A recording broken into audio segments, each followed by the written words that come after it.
கற்பனையில் வருகின்ற சொற்பதமே அன்பு கருணையில் உருவான அற்புதமே.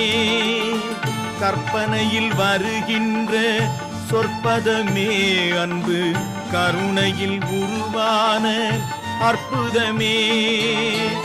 சிற்பச் சிலையாக நிற்பவனே, சிற்பச் சிலையாக நிற்பவனே, வெள்ளை திருநீரில் அருளான விற்பனனே முருகா முருகா.